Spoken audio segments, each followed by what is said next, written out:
Assalamualaikum warahmatullahi wabarakatuh. Berjumpa lagi dengan saya, Sela Faradila Pristianto, yang pada video kali ini saya akan menambahkan materi di teori-teori kepribadian. Adapun teori yang akan kita pelajari adalah teori yang masih masuk pada perspektif psikodinamika atau psikoanalisis, di mana pada video sebelumnya kita telah belajar teori kepribadian menurut Sigmund Freud.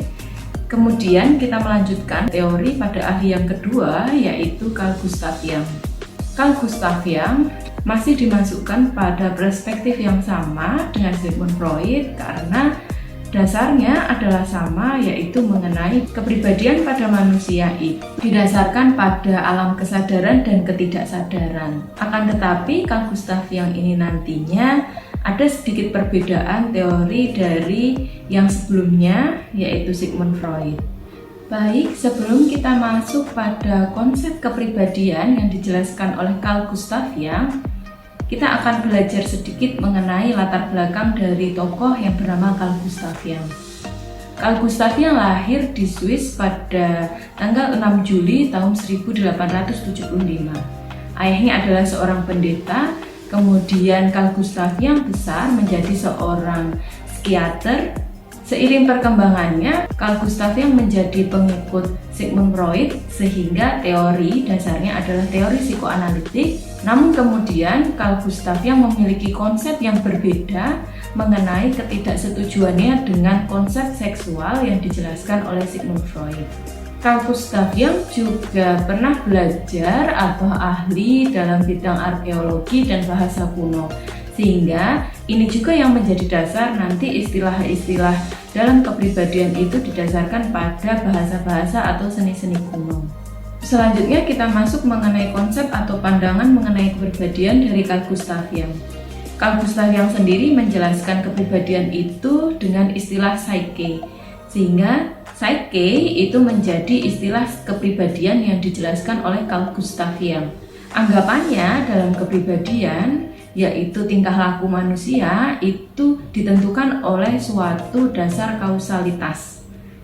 Kausalitas itu merupakan sebab-sebab yang ada di sekitar manusia itu sendiri yang menjadi dasar pembentukan dari tingkah lakunya.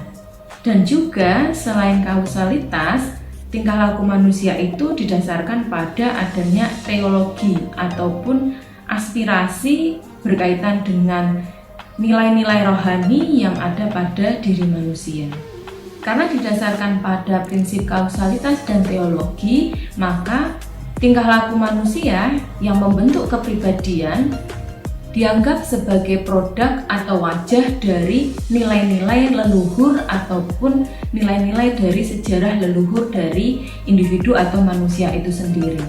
Di sini berarti bahwa tingkah laku yang ditunjukkan oleh manusia itu dibentuk atau merupakan cetakan dari pengalaman-pengalaman masa lalu atau masa lampau, di mana pengalaman ini merupakan nilai-nilai dari leluhurnya.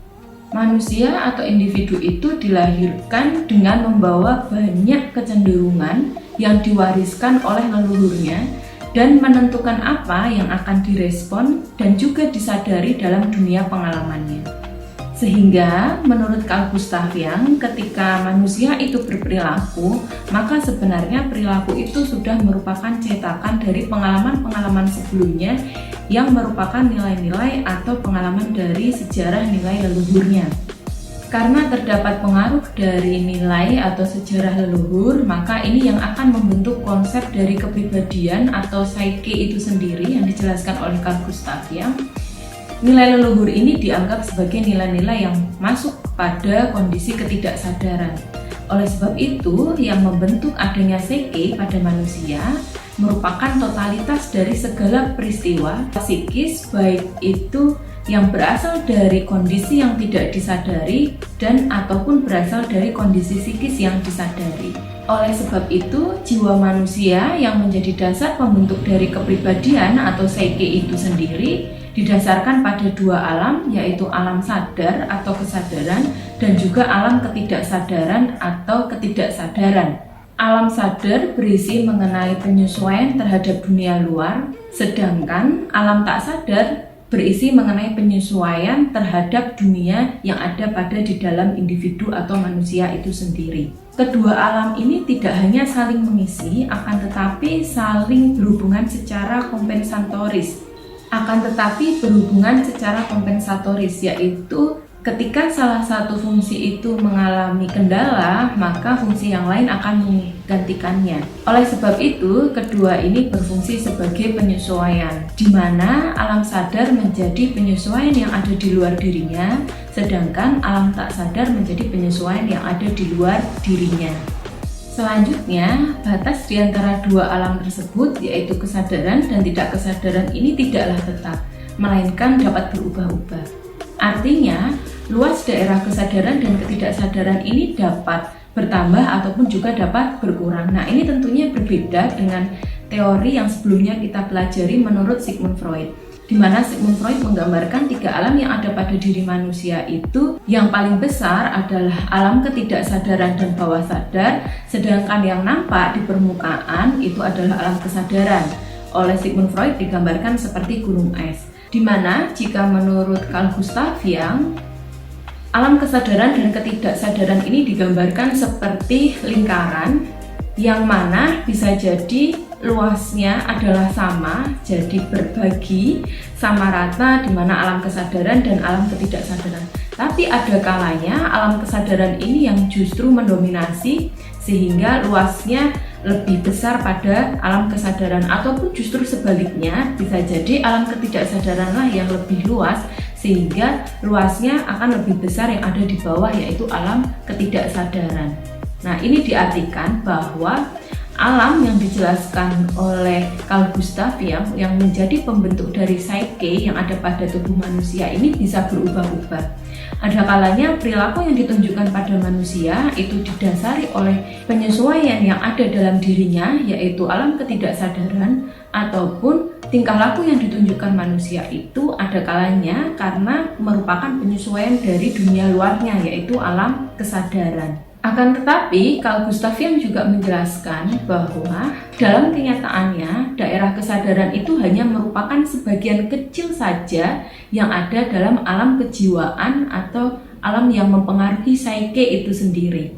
Di gambar yang lainnya, Carl Gustav Jung menggambarkan bagian yang paling terdalam itu merupakan kondisi ego dari manusia. Kemudian yang kedua, kesadaran itu hanya sebagian kecil, sedangkan ketiga merupakan ingatan yang terlupa, di mana itu merupakan bagian yang paling besar, yaitu ada di alam ketidaksadaran, sedangkan keempat merupakan kompleks yang terdesak. Nah, ini juga ada di alam ketidaksadaran. Oleh sebab itu bisa dilihat bahwa yang membentuk tingkah laku manusia yang ada di nomor 1, ego, dan nomor 2 merupakan sadar atau kondisi sadar itu justru merupakan kondisi yang paling sedikit yang mempengaruhi kejiwaan atau psyche dari individu atau manusia itu sendiri.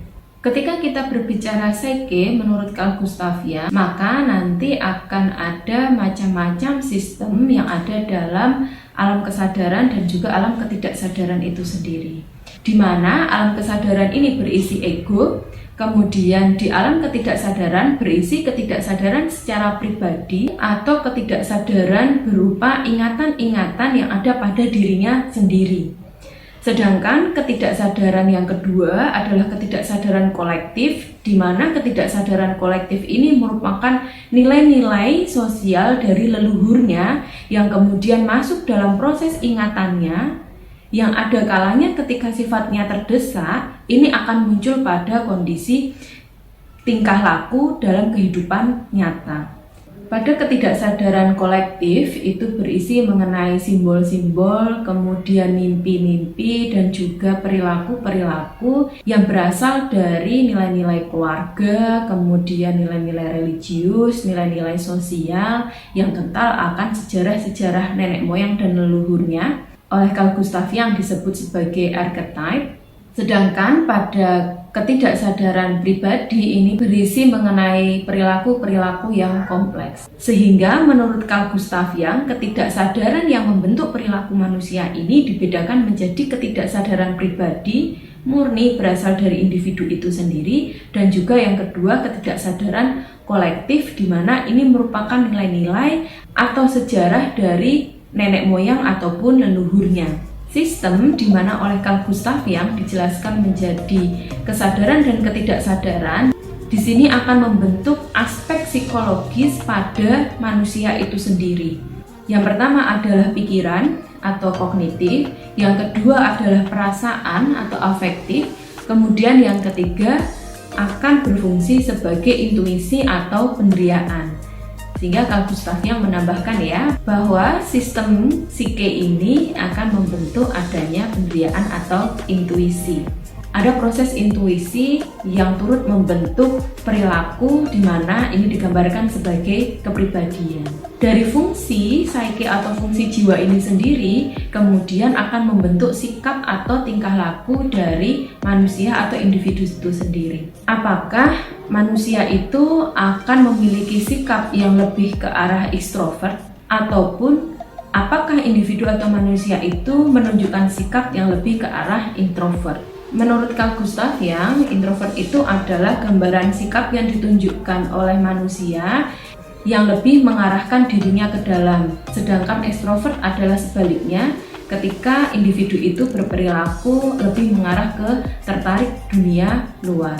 Lebih lengkapnya mengenai introvert dan ekstrovert akan kita jelaskan pada video yang selanjutnya. Sekian yang dapat saya sampaikan mengenai teori kepribadian menurut Carl Gustav Jung. Semoga bermanfaat. Wassalamualaikum warahmatullahi wabarakatuh.